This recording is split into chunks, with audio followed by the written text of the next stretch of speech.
Hey guys, Steve Clayton here with you, and thanks for joining me. Listen, this is in many ways, I think, probably going to be the most important video maybe that I've ever done. So, which is pretty tall order. Here's what I'm going to try and do. I'm going to try and give you the secret to happiness. Nothing less than the secret to happiness, believe it or not. In 10 minutes, I'm going to kind of start my timer here. Look, happiness, pretty straightforward, right? Hey, what do you love to do? Do more of that stuff. What do you hate to do? Do less of that stuff. Help others do the same thing. Rinse and repeat. Reassess often. There, I'm done, right? Sounds pretty easy. Why is it that people don't do it, right? Because, I would suggest that like 90% of people don't do it. And I think it's because, first of all, introspection is very unfamiliar and people suck at it. You know, really asking yourself tough questions like, what am I good at? What do I love? What do I really want to be when I grow up? We suck at that. And also people just don't think that things are possible. You know, they don't even bother going down this path of, well, this is what would make me happy because I'll never achieve it. And then most people are on autopilot, you know, from the minute they go to grammar school or even nursery school. You know, it's like, oh, I'm going to do this, then this, get married, have kids, go to college, get a corporate job, blah, blah, blah, blah, blah. They're on autopilot. It's a powerful force, man. Powerful. And yet this is critical. And I would suggest that it's really critical to understand your recipe for happiness before you get involved in business. Here's how I look at it, because I think the way to combat this whole introspection thing and people don't think about it and autopilot is to have a process. So I break it down by geography, health and wellness, family and friends, work, and then hobbies, interests, passions. And you put sort of all these together and they drive everything and they build kind of like a typical day in the life of what's your happy place. So for each of those focus areas, you know, that I talked about here, basically what you want to do is ask yourself to some questions to provoke that introspection, and then come up with some decisions, you know, some declarative statements. I'll give you some examples. And those declarative statements are going to drive your recipe for happiness that should be, you know, created from the insights you get from asking these questions. And it's not designed forever. You're not putting together a recipe for happiness for 20 years from now. Too much changes. You know, maybe for me, it's like every 3 years-ish. So let's talk geography. I want you to ask yourself some of these questions like, hey, where have you felt at home in the past? This has been a big deal for me because there are certain places I go and experience, and it's not even that I like them. I mean, I like them always, but even some places that I like, I don't feel at home.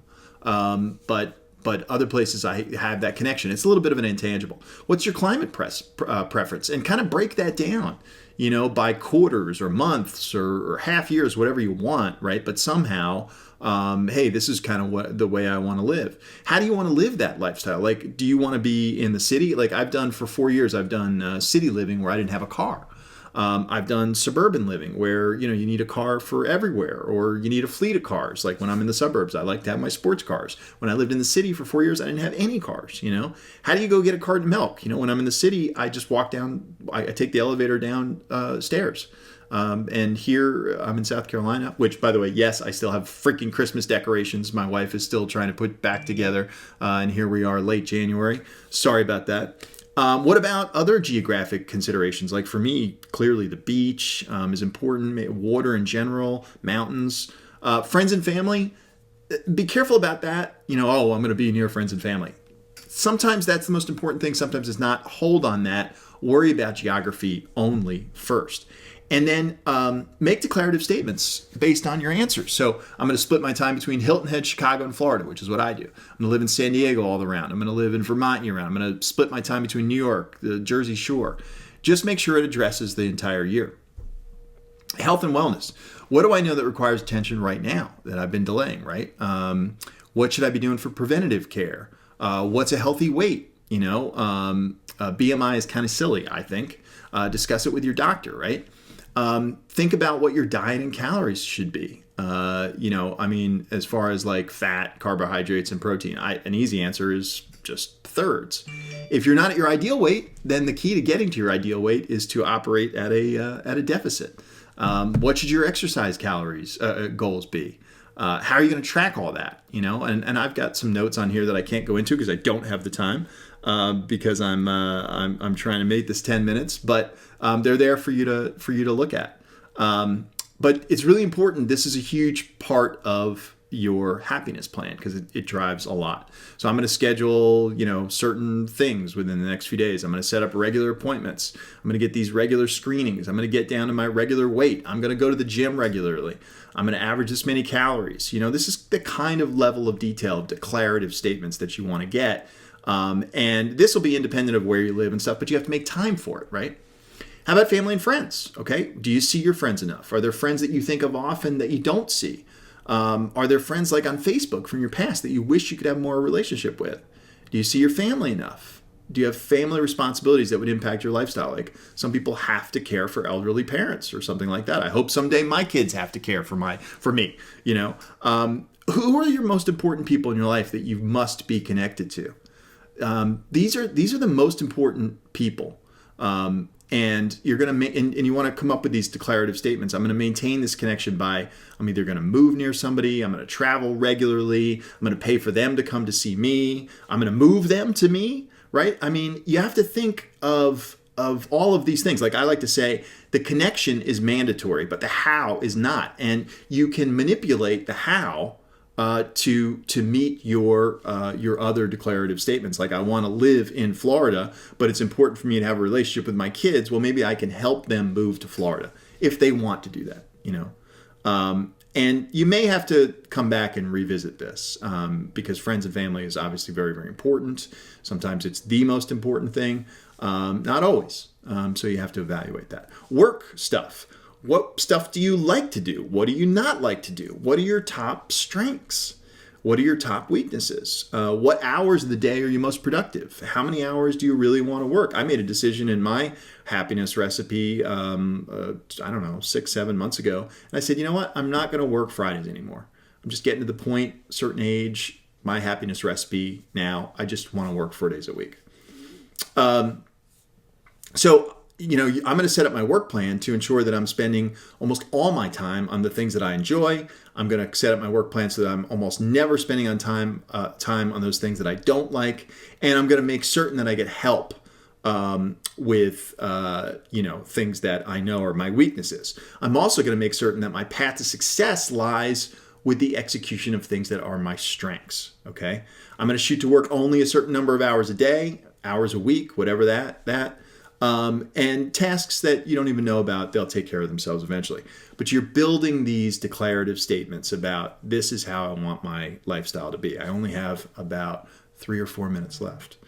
So hobbies, like what are your main hobbies? Try to name at least 3. Some people have a real hard time with this. What about passions? Maybe at least 1, no more than 2. Maybe they're the same thing. How much time do you want to spend on those? How much time are you spending now on both your hobbies and passions?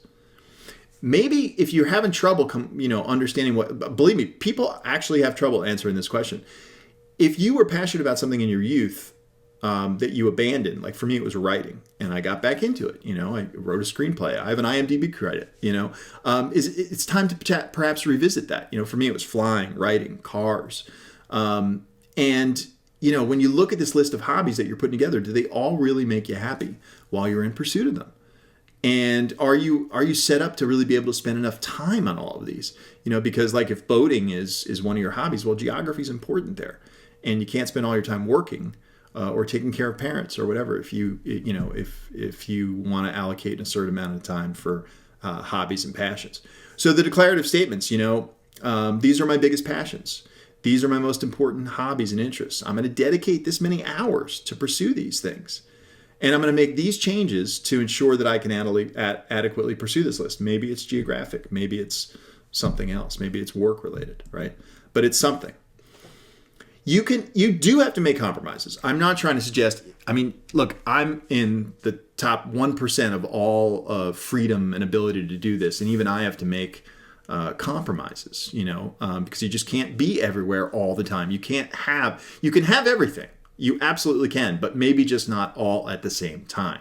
And that's really, really important. I've looked at certain chapters in my life where I've had to, close them. Like I don't fly anymore. I sold the yacht. We don't do the boating anymore, because we have other interests and you only have so much time. Okay.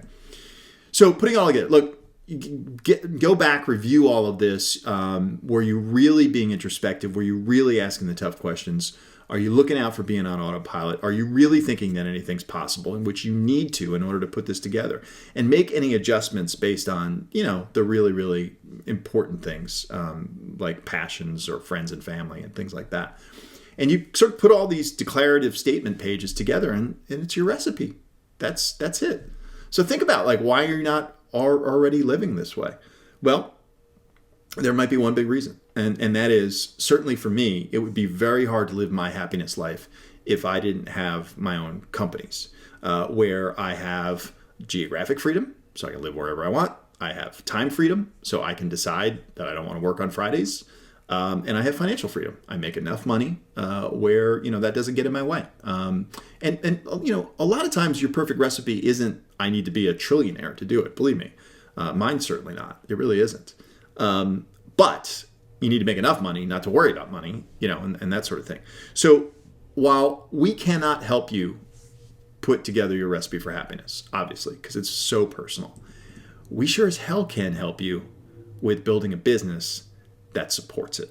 Okay. And this is why we are so passionate about helping people. Not because of money. It helps, but only in the pursuit of all this other stuff that is so critical.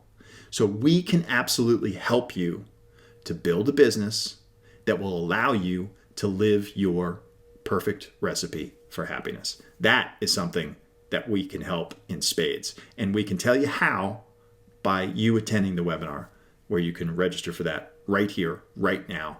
It is that important. Do it.